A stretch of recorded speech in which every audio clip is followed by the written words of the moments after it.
Peer-to-peer loans or bank personal loans. Two ways to get cash fast. But which one really delivers? On the left, peer-to-peer loans. Fast, flexible, funded by real people. And on the right, classic bank personal loans. Traditional, regulated, and steady.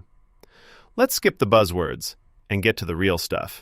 Each category earns points, and at the end, you'll see exactly who comes out on top. The result might surprise you. Okay, before we start comparing these two side by side, here's the mind map so you know exactly what we're digging into today. First up, we've got approval speed and convenience. Then, interest rates and total cost. We'll look at eligibility and credit requirements, loan amounts and use cases, regulation, safety and stability, customer experience and flexibility, and finally, market trend and future potential. If you want the full 2025 rundown, stick around. So first, approval speed and convenience. Peer-to-peer loans, oh man, they seriously just zoom ahead when it comes to how quickly you can get money. They're almost always fully online, and if you've got your docs ready, sometimes you can have funding within a few days, which is honestly wild. The app flows are way more streamlined, less paperwork. But, gotta say, sometimes there's a delay if investors are slow to fund your loan. That's one little hiccup. Now, bank personal loans are trying to catch up. A bunch let you apply online, but the process can drag out with extra steps, more forms, and that classic slow approval vibe. If you need in-person help, banks win that, but still, they're just not as fast. So yeah, for speed and convenience, peer-to-peer loans are the clear winner here. All right, let's talk money. Interest rates and total cost. Peer-to-peer loans can actually be pretty competitive if your credit is stellar. Like, sometimes you get rates that go toe-to-toe with banks. Oh, and pre-qualified rate checks? Super transparent. But here's the real talk. If your credit's not great, those rates climb up fast, and weird little platform fees can pile onto your total cost. Banks, on the other hand, tend to give you lower average rates, especially if you're an existing customer or have killer credit. Little discounts here and there, you know? Fees still pop up, but rarely as many little gotchas as some P2P platforms. So if cost is all you care about and your credit's strong, banks totally take the win. Next up, eligibility and credit requirements. Peer-to-peer loans are like the cool kids on the block. They'll say yes to folks the banks usually ghost. Fair credit, thin files. They use all kinds of weird fintech math to size you up, so it's more flexible. Downside? If you're a riskier borrower, the rates can be kind of brutal. Now banks, they're like the strict parent. Very clear rules, lots of regulation. If you've got solid credit and a good income, predictable terms are great. But marginal borrowers? Banks basically say, nope. Sometimes they even want you to already be a customer or have years of credit history. So yeah, for eligibility, peer-to-peer takes it. Oh, and here's something cool. Did you know that by 2025, the global personal loans market is actually on track to more than double by 2032? All thanks to fintech and peer-to-peer platforms that are changing the rules about borrowing everywhere. Loan amounts and use cases, that's a biggie.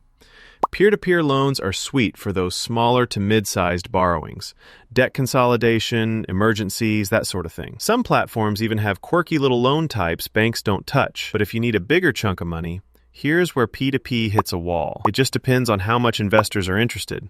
So maximums are lower. Banks, though, they've got the cash. Big personal loan limits, plus all sorts of related credit products. If you're trying to borrow a serious number with a longer term, banks are way more reliable. Winner here? It's banks. Regulation, safety, and stability. Sounds kind of boring, but honestly, it matters a lot. P2P platforms are usually licensed now. There's rules, disclosures, and your risk gets spread out between a bunch of investors, which is neat. But these platforms can change overnight, or even vanish if the market tanks. Regulations aren't always as tight as with banks, so there's some uncertainty. Banks? They are locked down. Supervised, protected, and have been around for decades. You get deposit insurance, not for the loan, but still, and service infrastructure that basically never goes away. So for hardcore stability, banks straight up win. Customer experience and flexibility. Here, it's kind of a tie. Peer-to-peer apps are slick.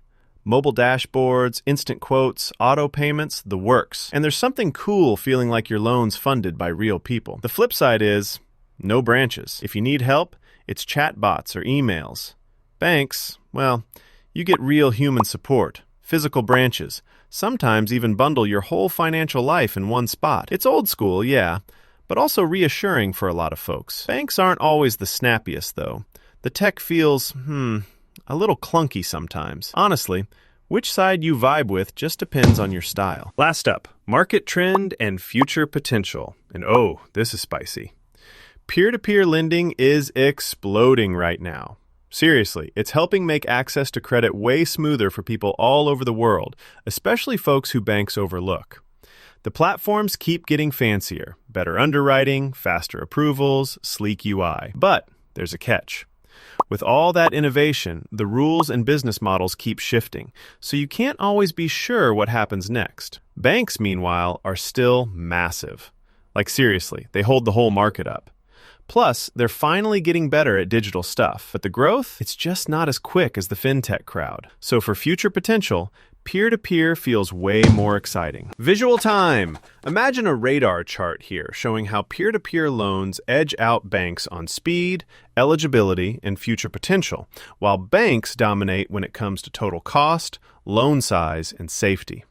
Customer experience? That's the surprisingly close one. So, bottom line, if you want speed, flexibility, and you just want to get approved, even if you're not a perfect borrower, peer-to-peer loans are super hard to beat. But if you're all about the lowest rate, need a bigger loan, or just want the classic guarantee of stability, banks are your friend. Just make sure your credit's solid enough to score those perks. If this comparison helped clear things up about peer-to-peer versus bank personal loans, let me know. And hey, definitely check out peer-to-peerlending.com or bankpersonalloans.com to find real offers matched to your situation.